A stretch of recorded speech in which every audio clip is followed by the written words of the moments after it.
All right, here we are. Good morning, Good Saturday, October morning. 12th. Um, we had a quick little catch up here, and we might as well start right with that. You mentioned, well, I guess 5 books, 4 raw books, you said, and then your own Well, book. I actually have more than that in the pipeline because I wrote, well, ask me what you want to ask me. No, no, no, Just want no. me to talk. Yeah, yeah. Um, well, let's start with so you're writing a book about about your life, right? That's coming. Yeah. Cool. So what's the plan around that? Well, um the plan is to let people know who I am. Um the and my story, I've my life's been pretty full. And my education's been pretty extensive. And uh, I think my story could be inspirational for people because I didn't grow up with any money. I um, wasn't even sure if I would be able to go to college. And it was mostly my determination and will that allowed me to get into University of Chicago, to excel there, to make choices um, during my time there that were life changing. Mhm. And I divorced my first husband when I was 28 with 2 young children and no income.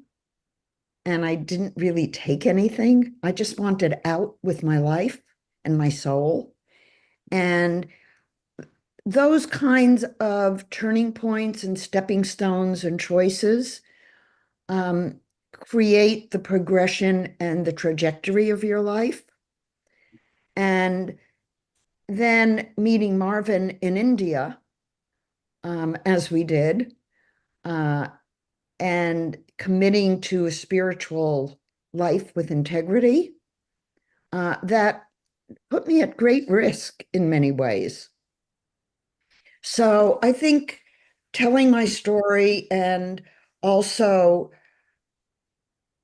not realizing as I was doing all the things I was doing as a psychologist and a psychic and an astrologer, that I would develop a theory of personality that I am now validating and documenting. And the other night, for example, I was working on my class for next week, not this week, coming week, but the week after, which is more academic and more content laden. The downloads were amazing.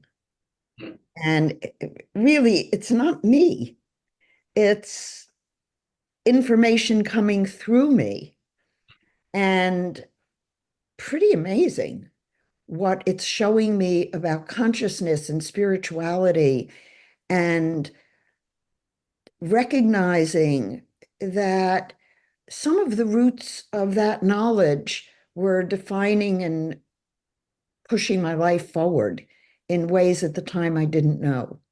Mhm. So I think writing about it can be very inspirational, not just to women, but to men, Mhm. because doing what carries a certain soul integrity can be not just challenging, but scary.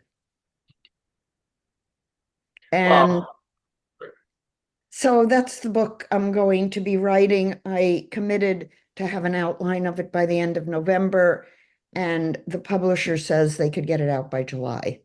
So that's an easy book but, compared to the other books I'm writing, which but are before not I so go into easy. those, so you definitely inspire me. So this book would be different for you though, right? All the others are assembling information for Knowledge. people to knowledge. This one, so how would you approach this? Like, are you going to map it out like a table of contents? Do you think it'll Well, just I'll come out of I'll you? do an outline. I mean, I know what it is. It's going to trace my life.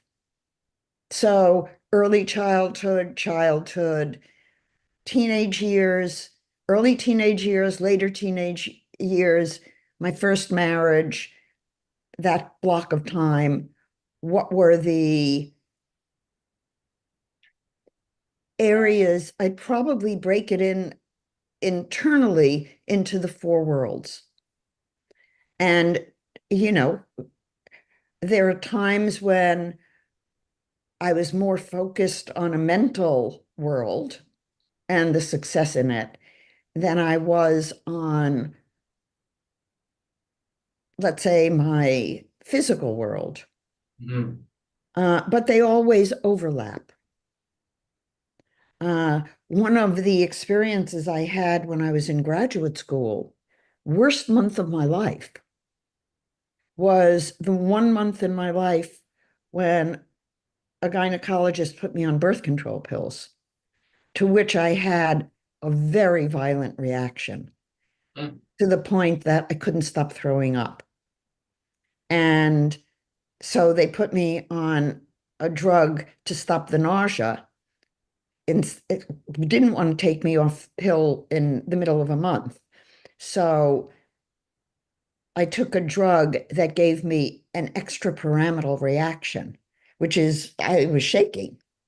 And it was literally the worst month of my life Mm. to have a physical side effect of a drug uh, that made it difficult to function and taught me about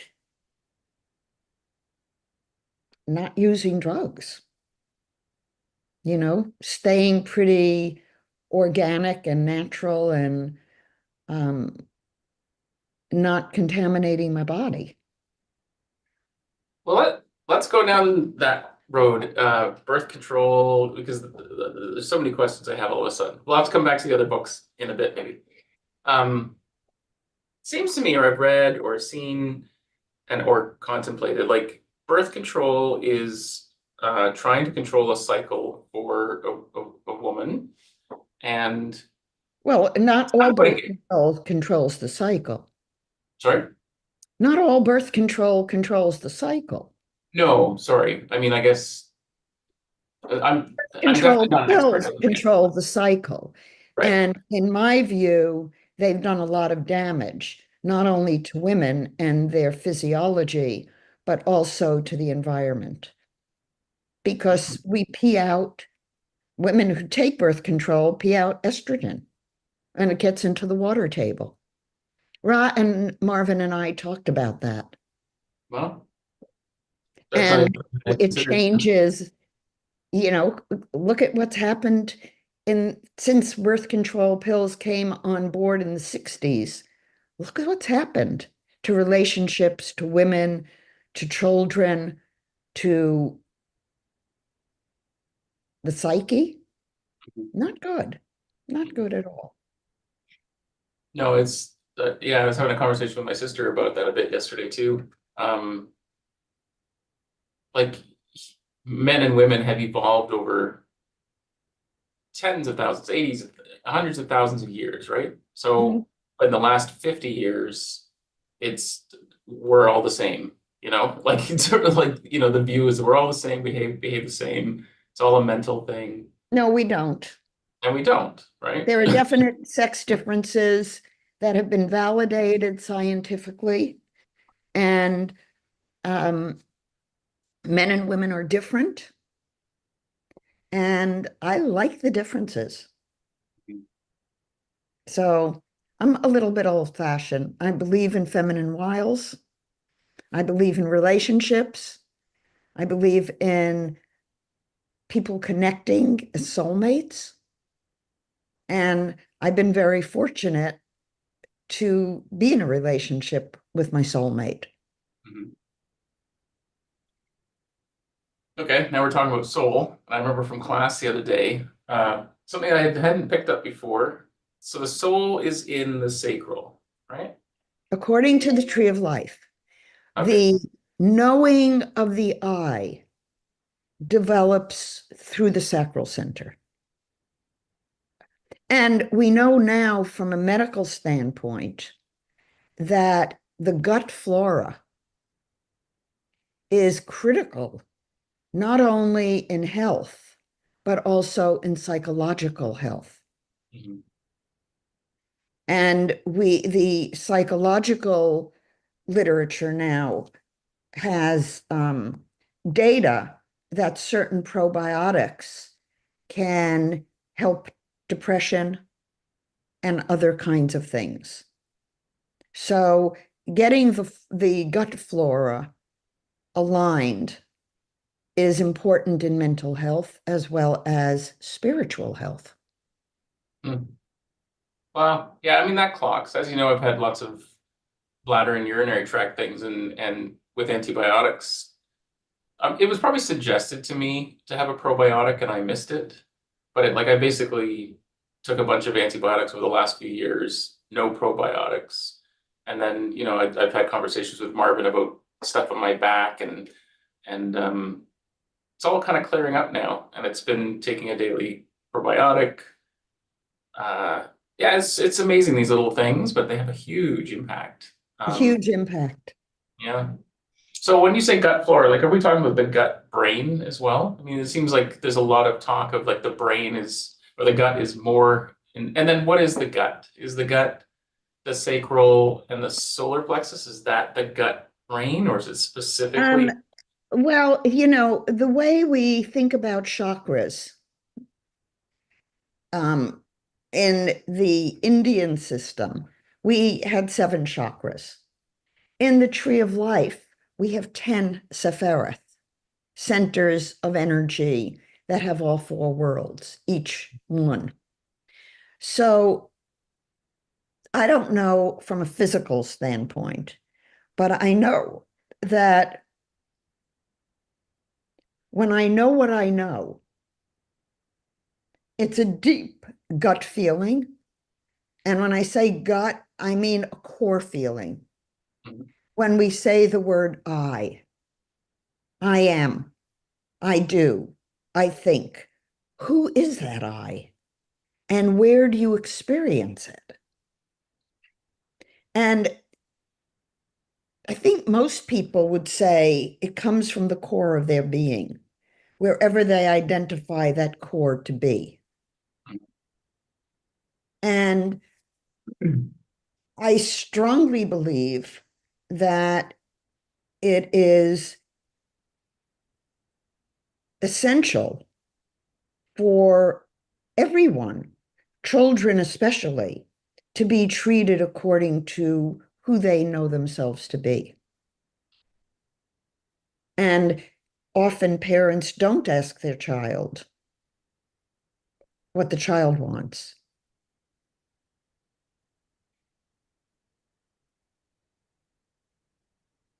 The skills used to communicate with children, relationships, out in the world stuff, they're very specific skills. Mhm. And we don't, as psychologists, generally teach people how to differentiate which communication skills to use in which circumstance. Hmm. Man, there's so many ways to go with this. Um, Now, you know what? I want to ask you because it's kind of on the same topic. We talk about chakras, we talk about energy centers.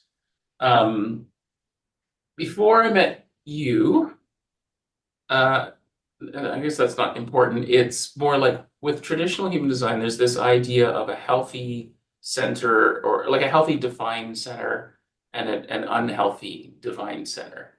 And sort of like it was kind of like not self things. Like if you have an open head, you have a tendency to think about other people's problems. If you have an open solar plexus, you're Not avoiding true. conflict and truth. Okay, so that's what I'd love to check in on that because that has been for a while that was very useful. For me, it was useful because when I meditated, I would basically say, okay, these are my open centers. Am I trying to avoid conflict and truth right now? No? Okay, I can relax. Let's meditate. I've got an open root. Am I trying to be free of pressure right now? Oh yeah, I am. Okay, I can let that go. So for me, it was kind of almost like a checklist of just like to quiet my brain. Um, but yeah, I'd love to check in on that because I think that's very prominent in that world with those embedded in human design. I'd be willing to bet even in class, like when you're keynoting a design, I find my brain still like, oh, I see the open centers and I'm trying to do that, and you're not talking about that language at all. And so it's like I'm always kind of like, I get lost because I'm still See, still defending. Ra believed that the defined centers had more power than the open centers. And that when a center was defined, it sort of defined you. I don't see it that way because human beings don't function like that. Mhm. Um, and we're very flexible beings. Uh, over the first 3 months of life, the whole zodiac gets imprinted into our aura. And what that means is there are certain planets, fast moving planets and slow moving planets, and they influence how we relate to the world. That doesn't mean we are compelled by them in any way. We always have free choice. And dating back as far as you can go in astrology, um, most astrologers agree that the aspects don't compel anybody in any way. They simply activate an awareness that's a little bit more sensitive to a frequency than one frequency versus another frequency.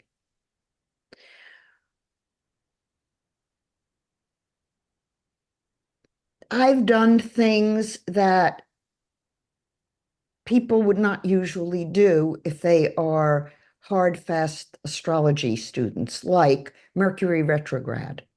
I don't pay attention to it. It has no effect on my life. Um, Now, whether I tend to be less impacted than somebody else, I don't know. But I remember going to a gemologist at one point who claimed to be an astrologer, and he said to me, "Oh, you have a Saturn transit. That's, serious." And it scared the hell out of me. Mhm. And I said to myself, as I usually do, I talk to myself a lot. And I said, that's bullshit. I'm not going to have a hard time. I'll know exactly what I need to deal with to be prepared for challenges. And at the time, I started to say to Marvin, I think we need a new accountant. Where did it come from? It was intuitive. It was my inner sense of knowing where I needed to be. It was not based on astrology. Mhm. And we started looking for an accountant to change our accountant. We interviewed 7 different accountants until one accountant found an issue with what another accountant had done. And I think that it's tuning into your own life and what it needs That's far more important than any chart could ever tell you. Mhm. So I use the charts, the noble energy maps, as a way to validate what I already know about myself. I don't use the charts to tell people who they are. I use them to validate what they already know about themselves. And that's a huge difference Mhm. because in a reading, I often say to people, did I get you? Did I get it? And most often they say, absolutely. Everything you've said is true.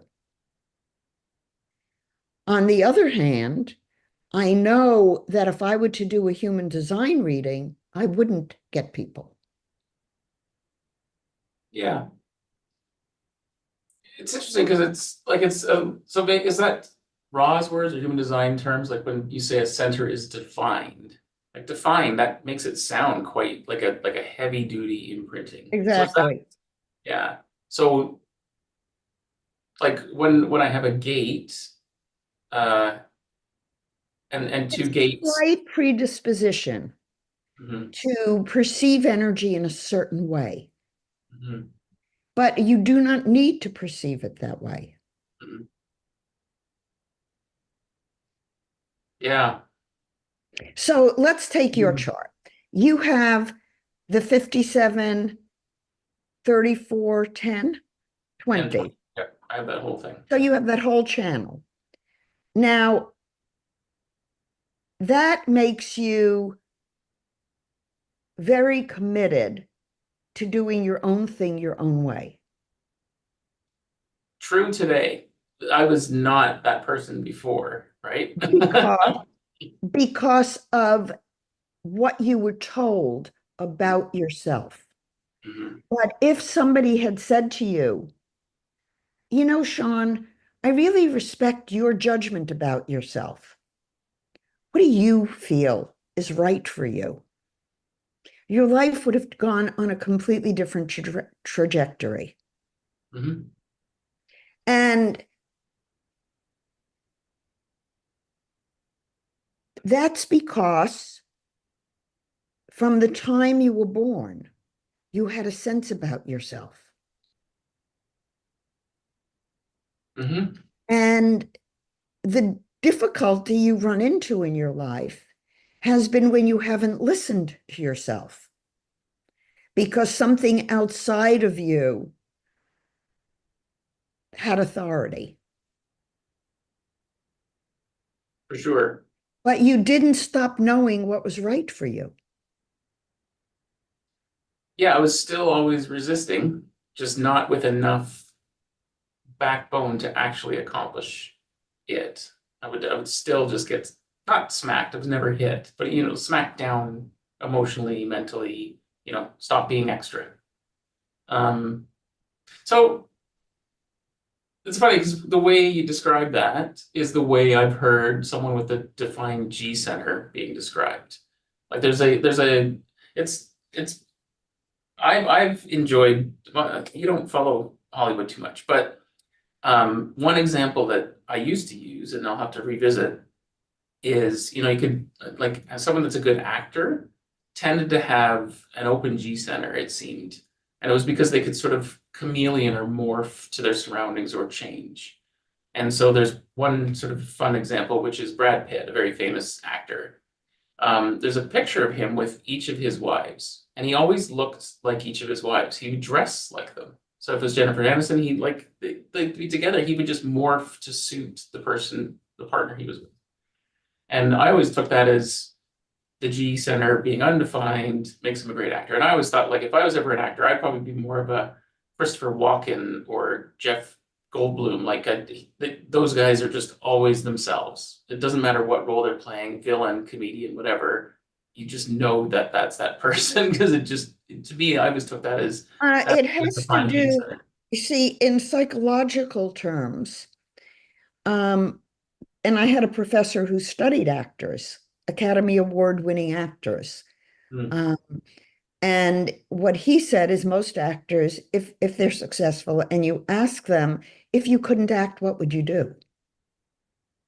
and they have no idea. They have no sense of who they are unless they're playing a role. And that's a psychological developmental time between about 17 and 20, college age, where the psychological task is to play different roles and see where you settle. So you wouldn't have even considered design around that question, that you wouldn't have seen that in someone's. I don't read designs like that. Yeah. I don't label people. Mhm. You have an undefined self-center, so it's this.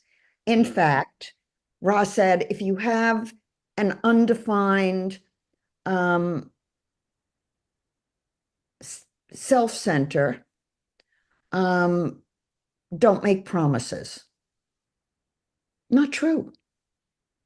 Not true at all. I have an undefined self-center. Now, in composite, it's defined, but most people are defined in composite. Mhm. So you may be picking up energy. For example, my human design, almost all my centers, other than the root to the splenic to the throat, are open. Mhm. And yet I don't live like they're open. Mhm. Why? Because in composite, I'm a rather strong manifesting generator with a defined self center through the 15-5. Mhm. And I wait until I know. Not everybody waits until they know. But when you begin to empower people in their multidimensional ability to be whole, you realize that all of us are whole. All of us, 99% of the population are manifesting generators, Mhm. statistically. So when we look at what's turning on and what's turning off and where it comes and where it goes, we see a very dynamic human being. Mhm. Um, they can just go so many directions. So I'm just gonna, I'll zoom in on me for a second here. 57, 10, 34, 20. I have that defined in the mental world anyways. Like it's just there. If someone else had part of that but had a piece missing, where's my question going? I guess like that's fairly strong definition in that I know who I Yet you can't live by that definition, Sean. am. Mhm. Because if you lived by that definition alone, you wouldn't be the open person you are. Mhm. You send me videos all the time Sorry. that you're watching on YouTube, and you're exploring and you're researching and you're thinking and you're changing. Now, where is that in a defined 57, 34, 10, 20? Where is that openness, that exploration, that inquisitiveness? I always took that as the open head and ajna. I never thought about it as I never even thought about it that way. I thought it was mental candy I was seeking out. Certainly, No, it's you exploring to it's for sure. validate yourself Yeah. and what you know, you know. And when you get a video that goes, oh, like one I watched that you sent this morning about Sholite, Oh, Skolite. it's yeah. It's now I can't say it. Shungite. So black. It's really black Yeah. And fluorescent. there's fake ones and real ones. Mhm. And the conductivity of them is different. Mhm. Um, so you listen to different podcasts, different videos, you read different things, and then you try it on and you see where it fits inside of you. Does this ring true? Does it not ring true? Yeah, well, yeah, and it's it's so interesting, but as you're saying it, I feel less shame around that process because that is my process. I was a very good computer troubleshooter, but also the same with life, in that when I would look something up, I would Google some cryptic error that I'm trying to troubleshoot. And I would take all the first dozen hits, open them in different tabs, and before I read any of them fully, I would skim all 12 to find the theme. Because I was like, especially with technology, like someone thinks they figured something out at 2 in the morning and they're tired and they just, like, it might be total bullshit and it could waste my time. So I would broadly across all these things find the theme enough that I trusted that, like, okay, this is where I want to go with this. And then I would sort of sense what was the looked to be the right thing. And so I would just be very accessible to Do you have, what's your head center? mental wide open, like nothing. Even in composite? In composite, I have uh oh, I have a defined I have a defined head in ajna, and it's the two channel. No, yeah, it's I'm two gonna channels. look. Hold Oh, on. wow. I'll open your chart. Hold on. Open. Well, I have it in my class. It's an easier way to do it.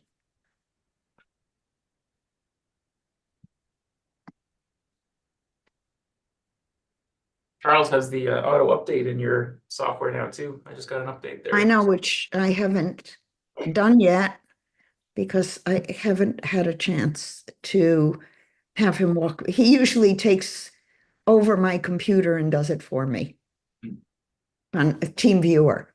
But I need it on my other devices, so I don't have the upgrade yet. But I'll share this chart.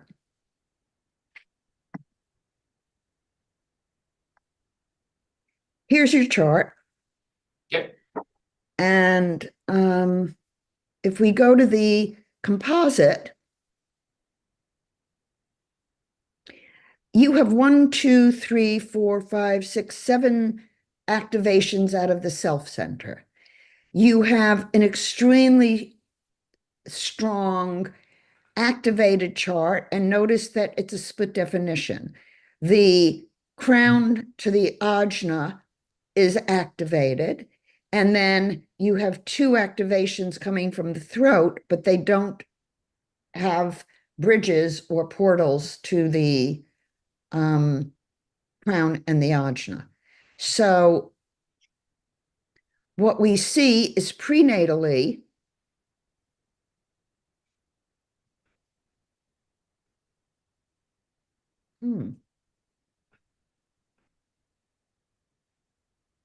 you end up getting the 63 in the postnatal solar chart. And that's very interesting because we learned that the 32nd path of intelligence from the tree of life tells us to spiritualize everything that we bring into our physical existence. So when you're researching, you're looking for a connection. Mhm. You're looking for, what do I need to know that will make sense and you have the 5432. So if you go back to the class that we had on the 31st path of intelligence, part of your challenge, Sean, is bringing spirit in through the physical body without compromising your health. Mhm. Uh, that's a very interesting statement all by itself. I know. Uh, Oy. What does it tell you?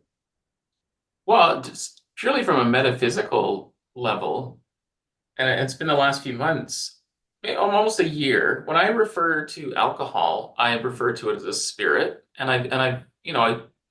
we always have, but like in the last year, that's been the word, and I've been talking about how it can give you spirit and it can take it away, and I definitely can say in more so in the past, definitely more so in the past. I would, my spirit would come out after I had a couple of drinks and I would say what I really meant. And it would be, but it would be bad because I would be not clear of mind. I would be, it would be amplifying the emotion, and there was almost always some damage control to do after. Never hit anybody, never like that, but I could be biting. I could be very super direct, and it was heard. So And yeah, were you judgmental? yeah, sure. I think so. I think I've always tried not to because I always felt judged. So for me, but I'm sure I did. Uh, Certainly if I was pissed off enough and that spirit was in me, that borrowed spirit, um, yeah, I could be really, really direct, and Well, I'm sure what it came you have across to as this. recognize is that you have an open solar plexus prenatally, Mhm, and then it comes and gets defined, not completely postnatally. Yes, between the 1949. This next week in the class, I'll be talking about the 29th path of intelligence, mhm, which encompasses the three channels between the root and the solar plexus. Those may be quite informative for you mhm, because what is very clear is that the body graph, in fact, in the tree of life, we have one channel that is the initiating channel between the splenic center and the root, and the splenic and the solar plexus and the root. But the three channels represent the three worlds. And so you're pretty open picking up energy from people psychically as a channel and emotionally. So when you're emotionally reactive, you're most likely tuning into another person mhm, and having to sort out the differential between you and them. mhm, And that can be confusing for you, mhm, especially because of the open ajna and crown, which, if you're picking up on somebody else's emotions and what they want to have happen, you may easily lose yourself and take care of them at the expense of yourself and then be really pissed. Yeah, I can think of an actual example from like 3 weeks ago. Okay. Uh, yeah, I think it was before I went to see you, just before. So, nope, I tell a lie. It's when I came back. It doesn't matter. There's a fair here that happens every year, and they have bands that play here. And a friend of mine was going to play in a band that night, and so I met him backstage while the band beforehand was on. And the band before was great. They were playing, lots of popular tunes, and they were all having fun, and they had a shtick kind of thing, and it was fun. I had no issue with them. I was just enjoying watching them play. Then I saw my friend, and he's a pretty like he's a really negative guy. He's got a lot of negative stuff in his world, and before I know it, he's talking about how the drummer sucks that's on right now, and at the time I got lost in it and just was agreeing with him. But I on reflection, I was like, I didn't agree at all with him. It just kind of got caught up in the negativity. And then I floated back to sit with Wendy and her sister to watch the show, and I found myself now like complaining about the drummer that was on stage. Hmm. And I was like, and then there was a woman I knew sitting in front of me that I kind of got the sense that she could hear me. And I got the feeling that maybe she even knew the guy. And I just all of a sudden felt this sense to like, just stop talking. Why are you dissing this person? You don't even know who they are. You don't have a horse in that race. And I just this feeling of shame of, what if that gets to him that I said that through this other person? All the while, it wasn't even my own thoughts. I was just Yeah. parroting this attitude that this friend of mine had. And until like I saw it, I felt it in the moment. Like it was like, oh, I didn't realize So, I did that. Sean, if I may say something um, about your process, Hmm. your chart is saying before you engage emotionally in a situation, it is important for you to be clear mentally that the perception you have belongs to you and you alone. How would I do that? And I guess part of the question is, In the situation you just described, mhm. you could have said to your friend,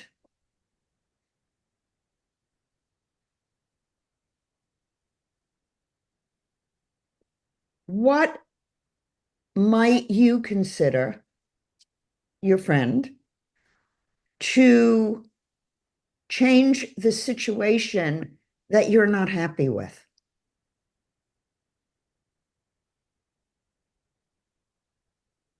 Well, in that, how would I don't see how I would make that work because in that situation, he just decided that the next thing we should talk about is how this other drummer, like, yeah, I on reflection, I think for me, I just would have not engaged, like, just okay, yeah, and then change the subject because it didn't really. Well, from a constructive standpoint, if it's a friend of yours, Mm, is there something that you could have said to him that would have made him reconsider his assessment of the drummer? Or could he have interfaced with the drummer to make it better for himself? yeah, and see, that's where I lose friends because and again maybe traditional, although I do have Sphinx. Like from what I understand, the Sphinx is like I can say something or something will happen in the moment and it can change my trajectory or someone else's. That's kind of Sphinxy stuff, right? I I lose friends by telling them the truth. Well, It's, you it's don't have to tell the truth. You mm, could ask a question that puts them back to self-reflection. mm, interesting. If you don't like this drummer, why did you choose him? Well, in this case, he was a drummer. He was the drummer going on next. So he was just observing. He was quite literally shitting on another person with nothing, like no backstory, no nothing. It was none of his business even. It was just needed to. And maybe it's because we're both drummers. He felt like that's how we would bond. So, And is there something knowing that he was going on next? And his judgment was probably coming out of his own insecurity. mhm, Was there something you could have said to empower him?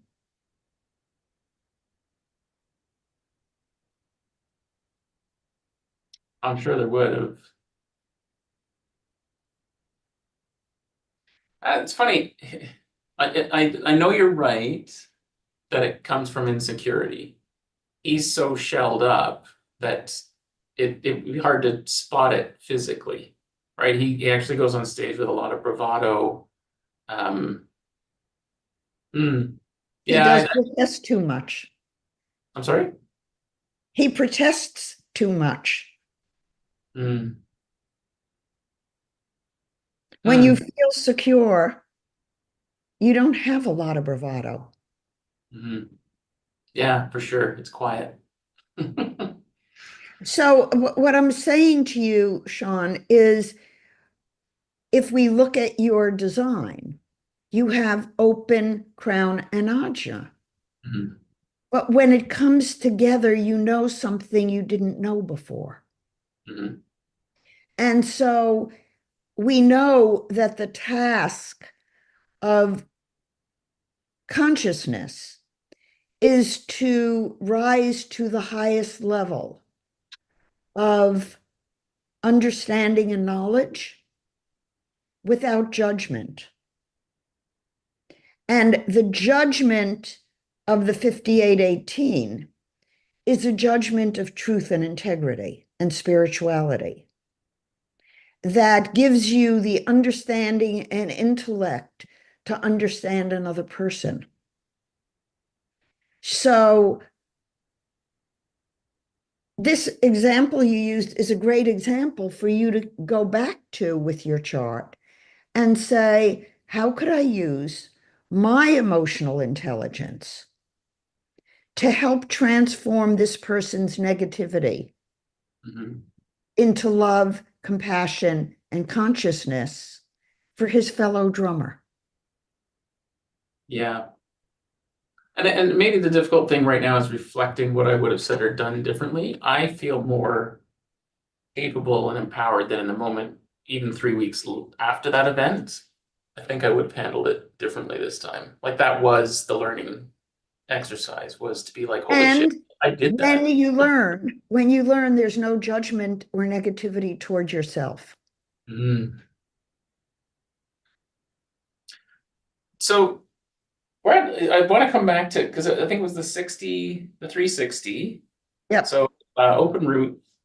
And I told you this before, but I don't know if we've discussed it on the podcast. But when we were talking about, I was talking about spirit, and alcohol gave me spirit or took it away. I know I told you this, and I feel like this is 3 months ago now, but I was taking some boxing lessons. I just felt like the need to feel like I could protect myself. And I was having it from this younger fellow who's very fit, great posture. And I think that was why I knew he was the guy I needed to do this with. So we started with just posture. Like when you learn how to box, it's really just, you hold your head and it's the stance. And he was really picking away at my pelvic floor. Like basically he kept saying dick up. And what he meant was like, push your tailbone in and because I was just naturally not there. So I couldn't even swivel my hips properly. Like, and had it been like that for a long time. And it was basically in that moment that I had a memory of being kicked in the nuts. And I think I told you this. I was in like the front lobby of my house when I want to say 14. And my sister and her best friend were there. And for some reason, there was some confrontation. And I'm pretty sure it was my sister, but it might have been her friend. One of them kicked me in the nuts. Had no idea it was coming. Completely like took away I just couldn't breathe. And then the two of them laughed at me and left.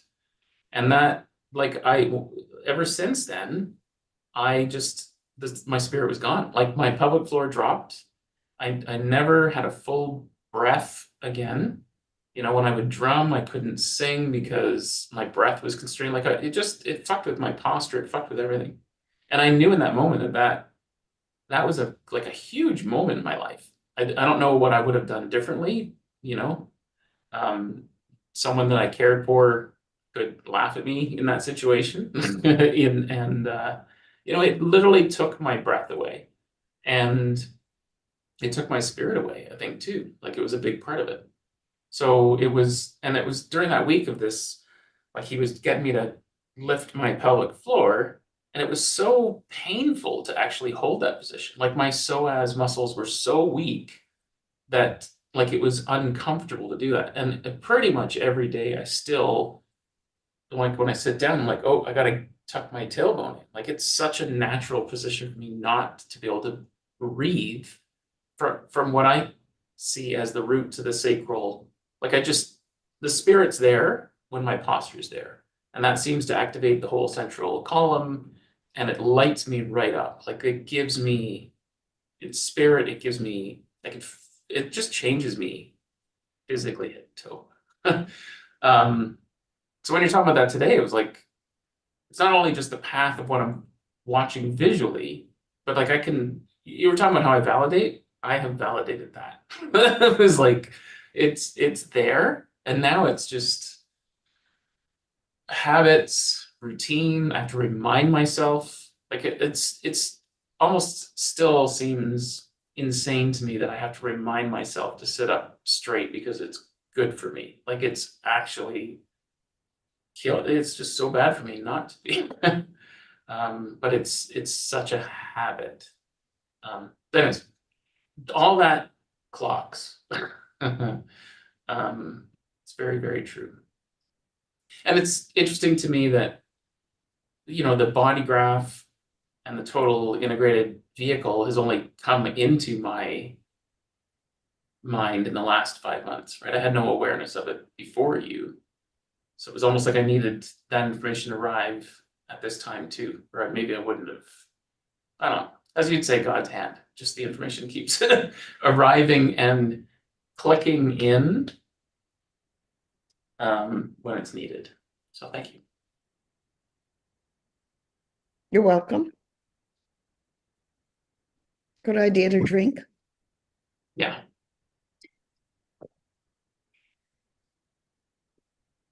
Okay. So on that same, how are we doing for time?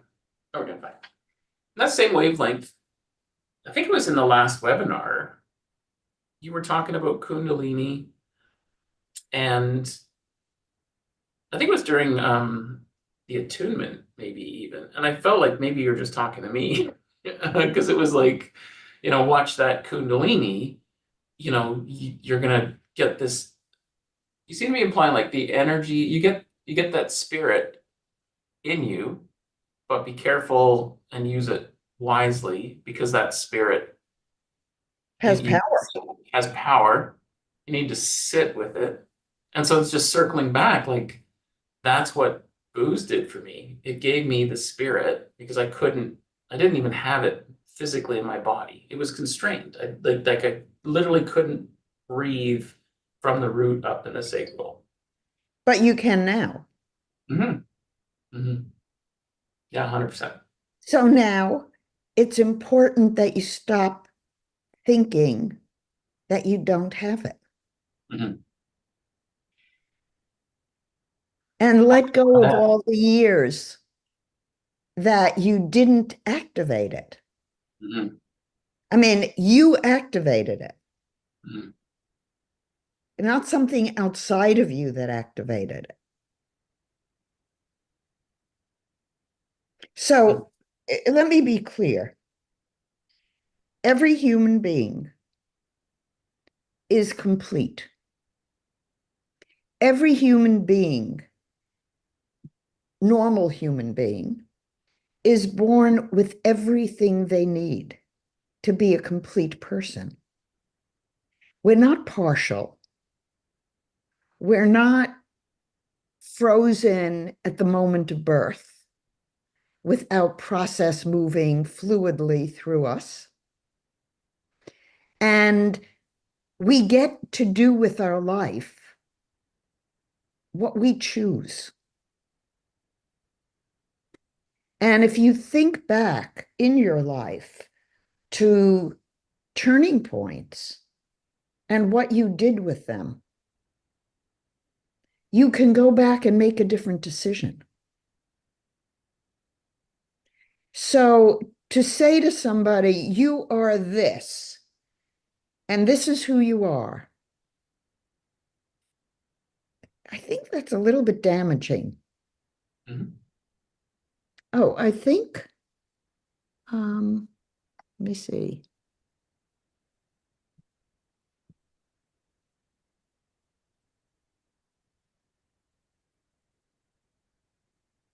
Uh, um, uh, the meeting that we were talking about for Tuesday Mm-hmm. can happen. Oh, perfect. Okay. I will send you an invitation, or Erin will. Okay, perfect. I'll look for it. So all of the people who are listening, who might be human design people, you are more than your human design chart tells you you are. You are a lot more, and you know better who you are than any human design reading could tell you. Live who you are, not who you've told you are. Mhm.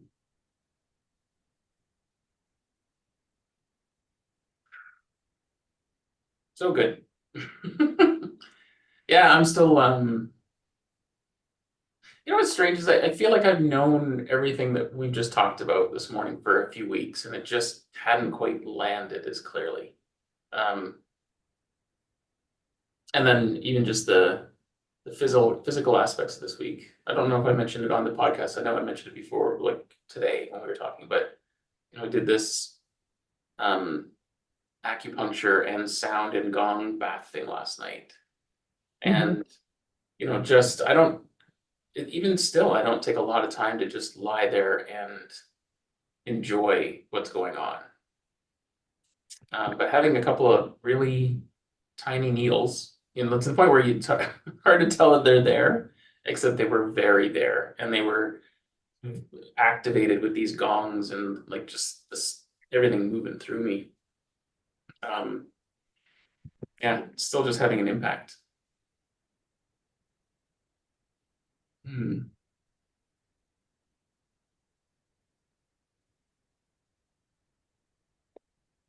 Okay, new question.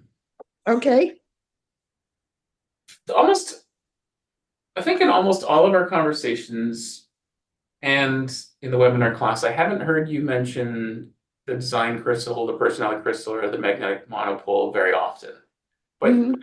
and I wanted to actually ask you about this week, like what are your thoughts on all that? And then you actually brought it up in class the other day. I thought, oh, maybe she has been the whole time, and I just never picked up on it. So, regardless of all that, could you describe the magnetic monopole, the design crystal, the personality crystal, and or see, I'm still guilty of not listening to any early stuff from Ross. Everything I've gotten is secondhand. You know, there's these three things. There's sacred geometry. There's just all this stuff. Is there a simple way to describe that? Um, In Ra's view, there's a design crystal and a personality crystal that come together. The personality crystal um, is always in a certain frequency. So our personality crystal is stable, and the design crystal can change. So you can change form, but your being doesn't really change hmm, through incarnations. Now, I don't pay much attention to all of that because I don't know what's true about it or not. And there's hmm, no way to validate it. What I do know and do believe, uh, because of my direct experience of God, is that what I was shown, and I think had an experience of knowing and forgetting. So, what I was shown was at the moment of death, we have there's a pause between life and death. And in that instant, maybe um, instantaneous, uh, we have all knowledge and we have forgetting. So as we separate, if we use Ra's terms, as we separate the design crystal from the personality crystal, we forget who we are. And then we're reborn, not knowing who we are, hmm. only to remember again. And so Ra doesn't talk about it from the standpoint of remembering who we are. But from what I've read in the psychological literature, when people die and have experiences of heaven and of the other dimensions beyond death, they're usually associating with people from their life, people who they've known. Mm-hmm. I listened to a YouTube video this morning of a young boy who had a near-death experience when he was 7 from a car accident and was in heaven and saw Jesus and 2 siblings who his mother had had a miscarriage with before he was ever even born, and he never even was told about them. And yet he met his siblings on the other side. So, how we reconcile all of that with what Ross says, the best description of it from Ra that I've seen was when he talked about it in the Triple Design Matrix class we did together. And he talked about the personality crystals sort of hanging out together and relating, and the design crystals, is a different level, and then they come together and blah, blah, blah. Mm-hmm. I don't really pay much attention to that because what difference does it make? Mm-hmm. It's theoretical and we can't prove it. Mm-hmm. So I'm much more interested in the piecing together the synthesis of what an actual noble energy map is. And the noble energy maps are the critical periods of human development that end up with us knowing who we are. And so maybe we look at the first 3 months of life as the awakening Mm-hmm. of the relationship between the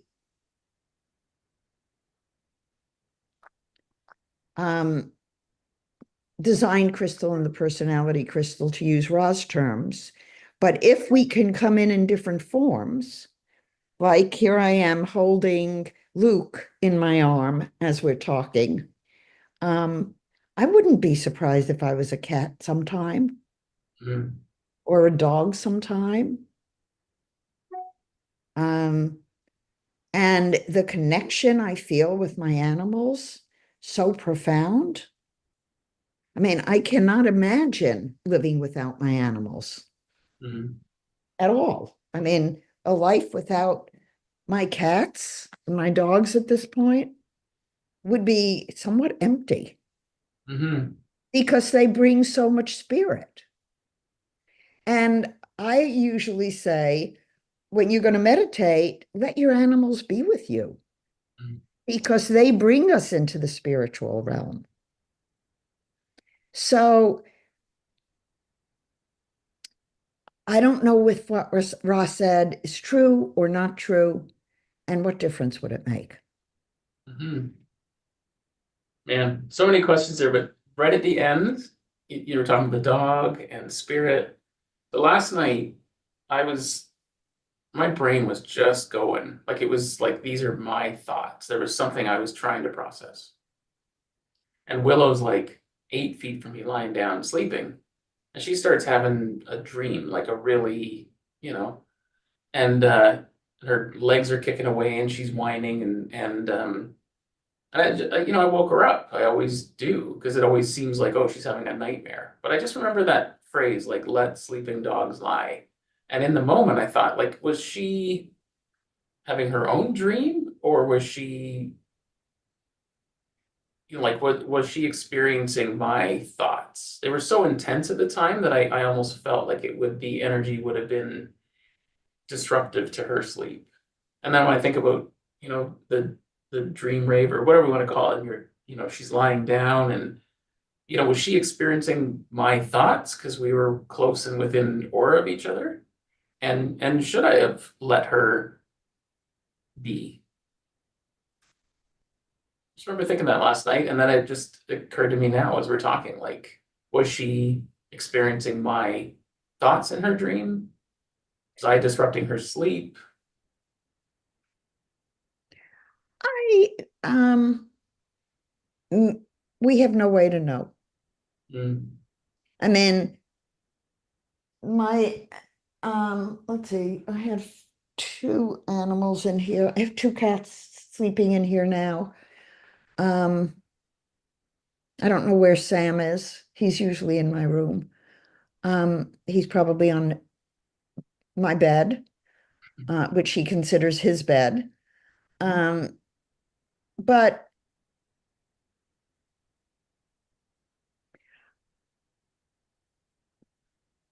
I don't know. Maybe you do what feels intuitively right for you. mhm. And then why second guess it?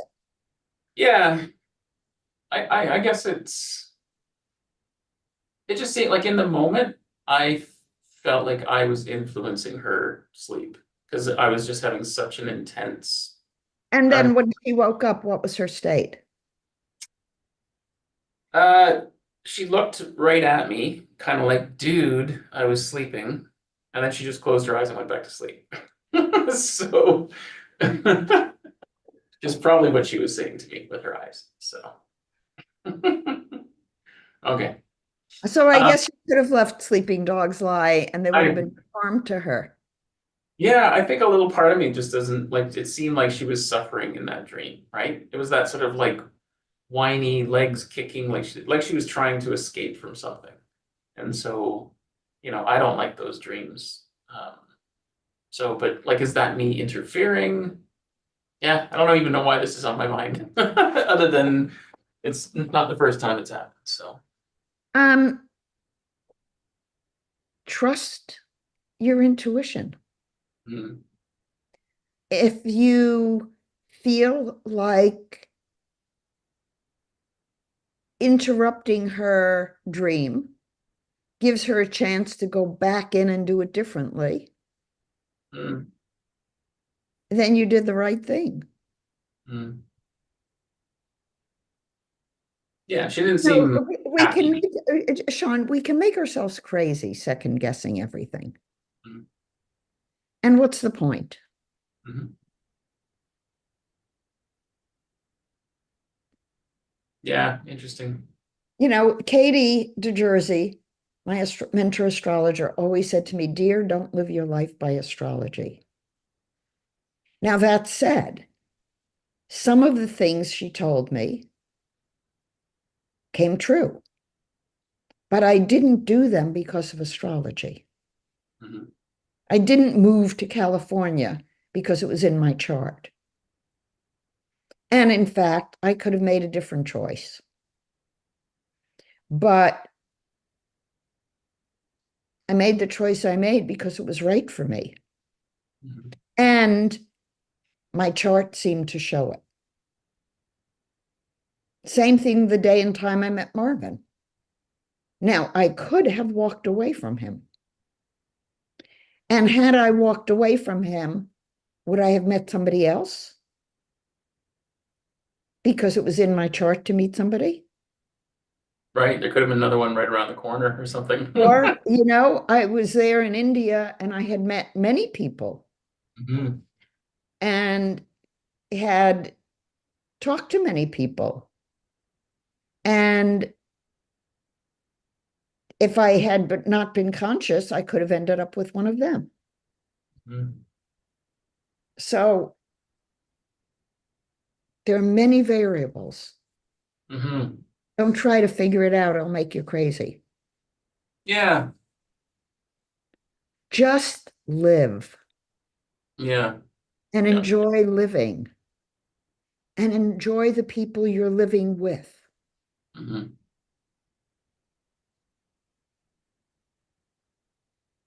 Laugh, have fun, don't make it serious. Osho used to say, he told Marvin, "You're the problem, Majida. You're so serious." Machida, that was his name for him? Marvin's name was Majida. Machida. Hmm. My Indian name was Asangato, Madeva Asangato. Yeah, Divine divine inconsistency. inconsistency. Yep. I love that. So serious too. Hmm. Interesting. Um, tarot, and there's a whole bunch of online tarot, like tarot readers on YouTube. And I find myself drawn to them sometimes, and then I realize that they're just doing a reading and it could apply to anyone. But there are times where it's like I swear that was for me in that moment. But then it's that mental eye candy, and then it's, you get these sort of almost like assurances that everything's going to be fine, and then everything's not quite fine. Like it's, and I've even had recently a couple times people have said, I just watched this tarot reading, but I think this is for you. So it's getting forwarded to me from other people. And when I watch it, the timing resonates. And then, but I agree with it. I just need to live and enjoy the moment. But these distractions keep appearing.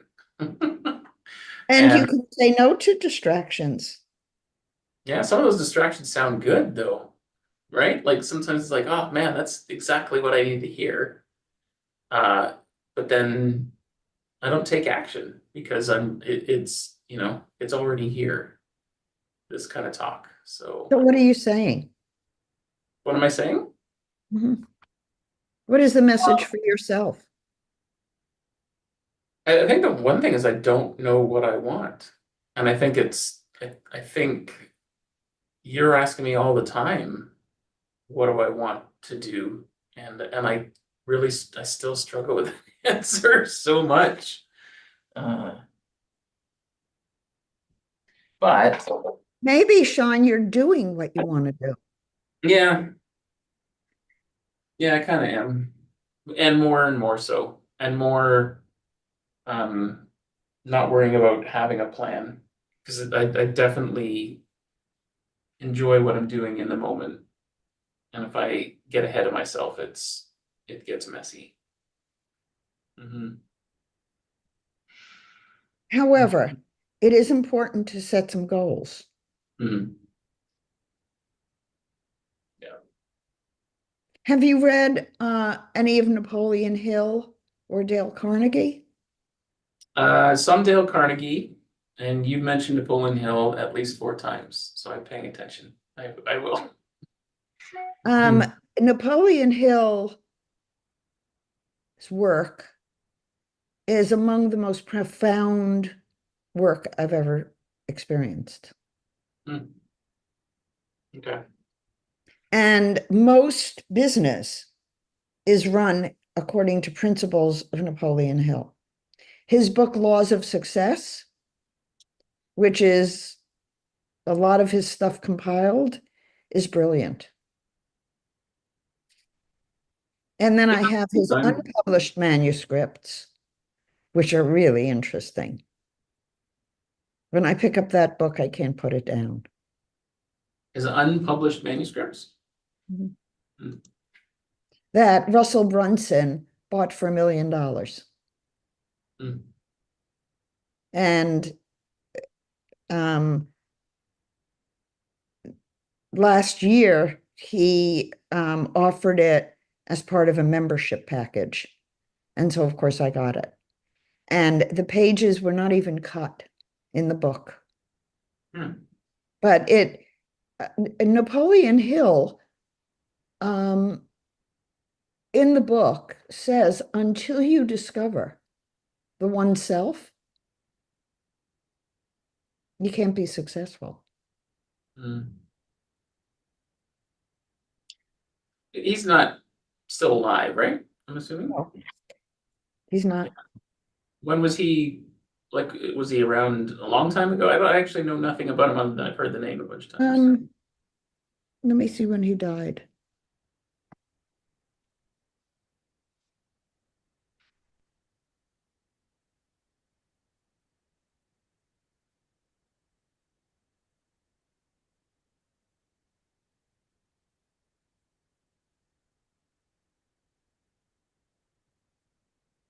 It's interesting. There's all this stuff about him. Born in 1883.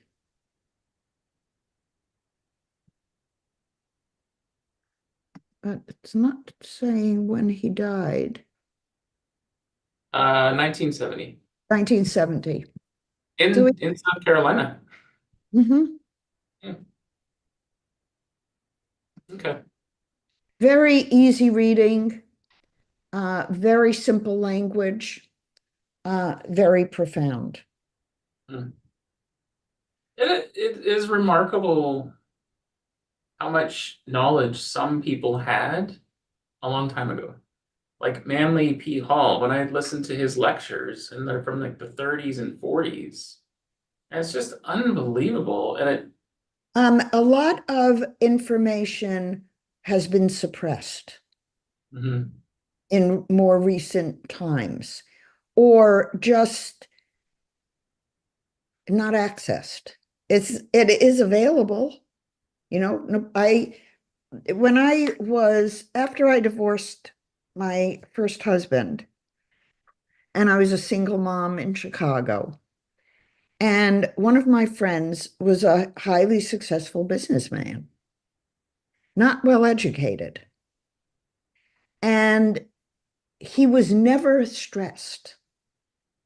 He started the American Buyer Service, the kind of deal where if you had a membership in some club, you could get discounts. And he offered through his club membership that you could get a new car for $100 over cost. And he made these deals with car dealers. So he had this business and he was selling things to banks and whatever. And I said to him one day, you're always relaxed and you're so successful. Where did you learn? He only had a high school education. mhm, And he said to me, Dale Carnegie and Napoleon Hill, mhm, How to Win Friends and Influence People and Think and Grow Rich. So I immediately went out and got Think and Grow Rich. Now, at the time, I was about to open my office in Chicago, newly licensed, no source of income other than my own practice, and no backup. So I read Think and Grow Rich, and he talked about setting your goals and writing them down and setting financial goals as well. So I took it really seriously and I wrote down my goals. And every month, at the end of the month, when I would balance my checkbook, sitting at the same desk I'm sitting at now, um, I would redo my goal. And at some point, I found the piece of paper I wrote my goals, my initial goals down on, and I had achieved them all mhm, without effort. And at the end of every month, I would see how much money I had made that month, and I'd set a new goal to make another $10,000 or whatever it was. And I hit it every single time. And I learned that when you think about something and it resonates with the core self, it's effortless. Mhm. Yeah. It's quite literally the crossroads I'm trying to push through right now. I used to set goals, and when I didn't hit them, it it was so frustrating that I stopped setting goals. Um, I mean, one of them was just I wanted to pay my mortgage off by the time I was 40. And I don't remember even why that was important. It probably wasn't, but I didn't hit it and I was nowhere close. And then 42 came Maybe along. it was, you have to be realistic in your goals. Yeah. At the time, it might have been realistic. These days, it feels less so. Um, but then I would move it again. Like, oh, 42, my favorite number. All right, that's going to be my year. No. And and I'm just reflecting on it now, going like just silly milestones and limits I set on myself that are not. It's not even important now. But yeah, so yeah, I setting goals makes me uncomfortable. You need to set goals that are realistic, Hmm. measurable, right? Smart goals, Hmm. attainable. I'm not sure paying off your mortgage was attainable Yeah, it's not even unless you hit a jackpot. well, it's not even an interesting goal. Like I don't care about the mortgage. I don't, so I really don't. Mm. Having had a mortgage when we lived in California and having no mortgage here in South Carolina, it's very nice to have your house fully paid. Mhm. Yeah, that sounds amazing. Okay. Um, we have an event starting here in about 20 minutes. So Okay. I need to wrap today, but that was amazing. And yeah, today's exercise will probably be exactly what I need based on our conversation. So thank you. Are you pickleballing? Not today. Maybe I'm drumming tomorrow, hopefully. There's a local jam that I get to go to. Pickleball's the next one in the queue is Tuesday, but I might try to do that sooner. It was awesome yesterday. So what exercise are you doing today? Oh, today is there's a event of sorts here. I forget the name of it. Um, I should find it actually. I think it's a lot of it is about lack and lack mentality. Right. Yeah, how do we bring coherence and love into business? So I'm going to attend this workshop today. Aligning spirit, love, and business. So the timing is perfect. And Wendy's coming too. So Good. yeah. What you have to be cautious about is that goals you set for yourself are physically attainable. Mhm. When somebody has the 3254, the 32 is in the biological design, and the 54 is in the biologic, physical, as well as the emotional, angelic. So goals have the purpose of advancing your consciousness. And you want to make sure that when you set goals, that they are attainable physically as well as spiritually.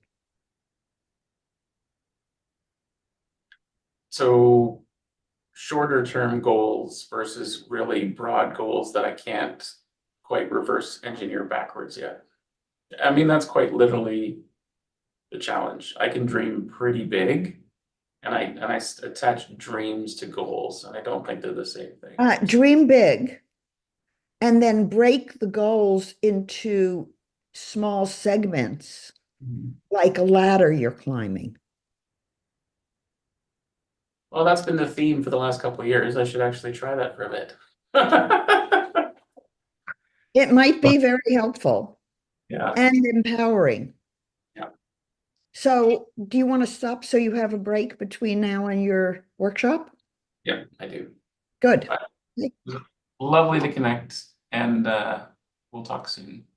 Okay, and I will send you the invitation for Tuesday. Perfect. Okay. Have a good Thank weekend. you, Sean. Have a great day.